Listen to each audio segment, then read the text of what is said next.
7 जगह बिस्मिल्लाह मत पढ़ना वरना इंसान काफिर हो जाता है। खबरदार। बिस्मिल्लाहिर्रहमानिर्रहीम कुरान मुकद्दस अल्लाह की अजीम किताब है। ये बरकत वाली किताब है। इसकी आयतें मोमिनों के लिए शिफा हैं। इसके एक एक हर्फ में 10-10 नेकियां अल्लाह ने मुकर्रर फरमाई हैं।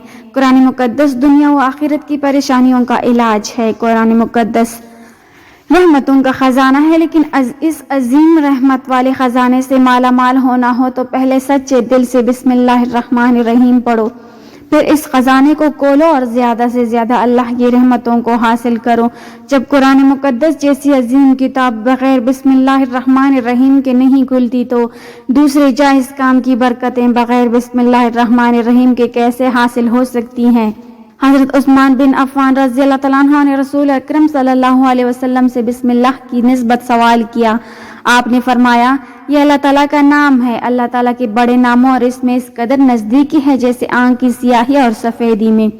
जाबिर रज़ियल्लाहु तआला अन्हु फरमाते हैं, जब ये आयत बिस्मिल्लाहिर्रहमानिर्रहीम उतरी, बादल मशरिक की तरफ चढ़ गए, हवाएं साकिन हो गईं, समंदर ठहर गया, जानवरों ने कान लगा लिए, शयातीन पर आसमान से शोले गिरे और परवरदिगार आलम ने अपनी इज्जत व जलाल की कसम गाकर फरमाया कि जिस चीज़ पर मेरा ये नाम लिया जाएगा उसमें ज़रूर बरकत होगी। इब्न मसूद रज़ियल्लाहु तआला अन्हु फरमाते हैं कि जहन्नम के इन्हीं दारोगों से जो बचना चाहे वो बिस्मिल्लाहिर्रहमानिर्रहीम पढ़े। इसके भी 19 हरफ हैं, हर हरफ हर फरिश्ते से बचाव बन जाएगा। इसे अपने अतिया ने बयान किया है, लेकिन कुछ ऐसी जगह जहाँ पर बिस्मिल्लाहिर्रहमानिर्रहीम पढ़ना हराम है, जायज़ ही नहीं है। हर इंसान जहाँ चाहता है पढ़ लेता है। कुछ लोगों की ऐसी आदत बन जाती है कि वो हर काम करने से पहले एकदम बिस्मिल्लाहिर्रहमानिर्रहीम पढ़ते हैं। तो कुछ ऐसी भी जगह है जहाँ पे बिस्मिल्लाह हमें नहीं पढ़ना है, जहाँ पर बिस्मिल्लाह इंसान अगर पढ़ेगा तो वो गुनहगार होगा। बिस्मिल्लाह का पढ़ना ऐसी जगहों पर, ऐसे मकामात पर जायज़ ही नहीं है। अब आप ये समझ लीजिए कि कौन से मकामात पर बिस्मिल्लाह पढ़ना चाहिए, किन मकामात पर बिस्मिल्लाह नहीं पढ़ना चाहिए। नाज़रीन, आपने सुना होगा कि हर काम शुरू करने से पहले बिस्मिल्लाहिर्रहमानिर्रहीम पढ़ना चाहिए, क्योंकि बिस्मिल्लाहिर्रहमानिर्रहीम के मायने हैं कि अल्लाह के नाम से शुरू, जो बड़ा मेहरबान निहायत रहम वाला है। यानी हम काम को जो शुरू कर रहे हैं वो अल्लाह के नाम से शुरू कर रहे हैं ताकि अल्लाह ताला हमारे इस काम में बरकत अता फरमा दे। और बिस्मिल्लाह पढ़ने के फ़ायदे भी बहुत ज़्यादा होते हैं कि अगर कोई इंसान किसी काम को पढ़ के करता है तो अल्लाह तबारक व तआला इस काम में बरकत अता फरमाता है। और ये सुन्नत भी है। हजूर अकरम सल्लल्लाहु अलैहि वसल्लम ने बहुत सारे मकामात पर हमें बिस्मिल्लाहिर्रहमानिर्रहीम पढ़ने की ताकीद फरमाई है और हजूर सल्लल्लाहु अलैहि वसल्लम ने बिस्मिल्लाहिर्रहमानिर्रहीम पढ़ने का हुक्म दिया है। अब अगर आप कोई भी नेक काम शुरू कर रहे हैं, नेक काम शुरू करने से पहले बिस्मिल्लाहिर्रहमानिर्रहीम अगर आप पढ़ लेंगे तो आपकी सुन्नत भी अदा हो जाएगी और इस पे आपको सवाब भी मिलेगा और इसकी बरकतें भी आपको मिलेंगी। अगर आपने किसी नेक काम शुरू करने से पहले बिस्मिल्लाह पढ़ लिया तो फिर इंशाअल्लाह इसमें आपका नुकसान नहीं होगा।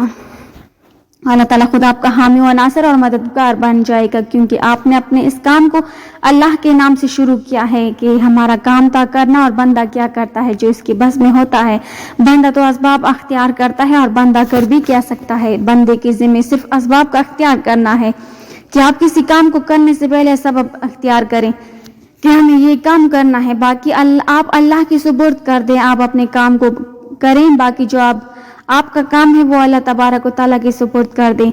एक मरतबा एक सहाबी आकर अर्ज़ किया कि या रसूल अल्लाह सल्लल्लाहु अलैहि वसल्लम मैं परेशान हूँ, हमारे ऊँट कहीं खो गए हैं। तो आप सल्लल्लाहु अलैहि वसल्लम ने उनको ये बताया कि अल्लाह पर भरोसा करो और अल्लाह पर भरोसा ही असल चीज़ है। ये बोलो कि मैंने अल्लाह पर भरोसा कर लिया। अल्लाह पाक काफ़ी बेहतरीन कारसाज है। तो कुछ सहाबा कराम रज़ियल्लाहु तआला अन्हुम कहने लगे कि या रसूल अल्लाह सल्लल्लाहु अलैहि वसल्लम हमें अल्लाह की ज़ात पर भरोसा है कि हम अपने ऊँटों को ऐसे ही छोड़ दें, अगर हमारी किस्मत में होंगे तो हमारे ऊँट वापस आ जाएंगे और मुकद्दर में नहीं होंगे तो चले जाएंगे। हमें अल्लाह की ज़ात पर भरोसा है। तो आप सल्लल्लाहु अलैहि वसल्लम ने फरमाया कि नहीं, पहले अपने ऊँट को बांधो, फिर अल्लाह की ज़ात पर यकीन करो, फिर अल्लाह की ज़ात पर भरोसा करो।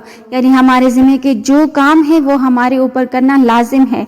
असबाब का इनकार करने वाला जाहिल होता है। असबाब का इंसान इनकार नहीं कर सकता कि नहीं हम तो हाथ पे हाथ रख के बैठ जाएंगे, अब अल्लाह खिलाए, क्योंकि वो रज़ाक है, वो हमें खिलाए। लेकिन آپ اپنی محنت کیجئے، آپ اسباب اختیار کیجئے، پھر اللہ کی ذات پر چھوڑ دو۔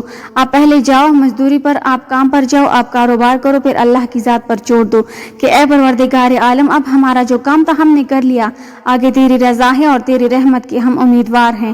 صرف ہماری کمانے سے رزق توڑی ملتا ہے، آپ نے کمایا بس کما کے لے آئے۔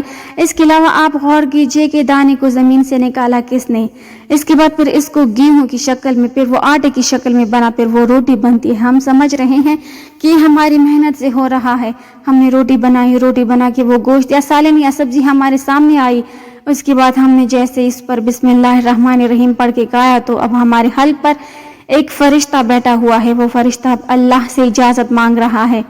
حلق میں ہماری دو نالیاں ہوتی ہیں، ایک نالی ہوتی ہے جو سانس کی ہوتی ہے، ایک نالی وہ ہوتی ہے جس سے رزق اندر جاتا ہے، کھانا اندر جاتا ہے۔ تو یہ دو نالی بالکل برابر ہوتی ہے اور دونوں کا ایک ہی چھید ہوتا ہے، لیکن پھر وہ اندر جا کر الگ ہو جاتی ہے۔ اب آپ یہ سوچ کر دیکھیے کہ فرشتہ یہاں پر بیٹھ کر اللہ تعالیٰ سے پوچھتے ہیں ہمارے ہر لقمے پہ کہ مولا اس لقمے کو ایک زندگی کا سبب بناؤں یا موت کا باعث بنا دوں۔ اب اللہ تعالیٰ کی اگر مرضی ہوتی ہے تو وہ لقمہ زندگی کا سبب بن جاتا ہے، اور اگر اللہ کی مرضی نہیں ہوتی ہے تو وہ لقمہ موت بن جاتا ہے۔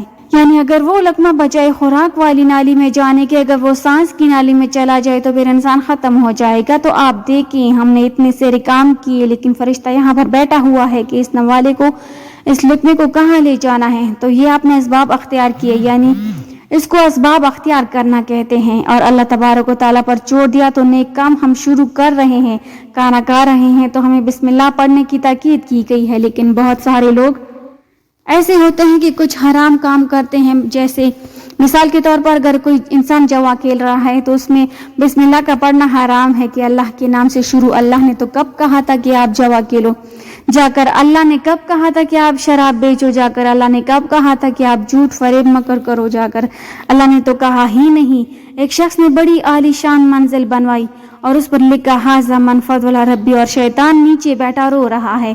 تو لوگوں نے پوچھا تو کیوں رو رہا ہے؟ تو اس نے کہا کہ دیکھو میں نے اس سے جھوٹ بلوایا، فراڈ کروایا، ہم نے اس کی بلڈنگ فراڈ کر کے بنوا دیا، اور یہ لکھ رہا ہے ھذا من فضل ربی، یہ میرے رب کا فضل ہے۔ اللہ نے کہاں تھا کہ جھوٹ بول کے کمانا، اللہ نے کہا تھا کہ ڈوم کرنا، اللہ نے کہا تھا کہ فراڈ کرنا۔ تو مقصد صرف یہ ہے کہ شیطان تو ہر طرح سے انسان کو بہکاتا ہے، تو اس لیے حرام کاموں سے پہلے ہمیں بسم اللہ ہرگز نہیں پڑھنا چاہیے۔ ہمیں ہر نیک کام شروع کرنے سے پہلے بسم اللہ الرحمن الرحیم پڑھنا چاہیے۔ ہمیں احتیاط رکھنا چاہیے کہ جب ہم باتھ روم کے اندر داخل ہو چکے ہوں، نہانے سے قبل بسم اللہ نہ پڑھیں۔ باتھ روم میں جانے سے پہلے ہم بسم اللہ الرحمن الرحیم پڑھیں، اور باتھ روم نکلنے کے بعد جب کپڑے پہنے تو پھر بسم اللہ الرحمن الرحیم پڑھیں۔ اور کوئی انسان کاروبار کرتا ہے، اب اس نے جھوٹ بولا اور پھر اس کے بعد پیسے لیتے وقت بسم اللہ الرحمن الرحیم پڑھا، تو ایسی جگہوں پر جہاں پر حرام کام کوئی بندہ کرے تو وہاں پر بسم اللہ الرحمن الرحیم نہیں پڑھنا چاہیے، کیونکہ اللہ تبارک و تعالیٰ نے آپ کو دنیا میں چھوٹ دے رکھی ہے کہ جیسا کرو گے ویسا بھرو گے۔ اللہ سب کو دیکھ رہا ہے کہ کون کیا کر رہا ہے۔ تو جو کچھ ہم کر رہے ہیں صحیح یا غلط، اس کے بعد پھر لوگ کہتے ہیں کہ یہ تو اللہ کی مرضی ہے، لیکن یاد رکھنا یہ اللہ کی مرضی نہیں، اللہ کی اجازت ہے۔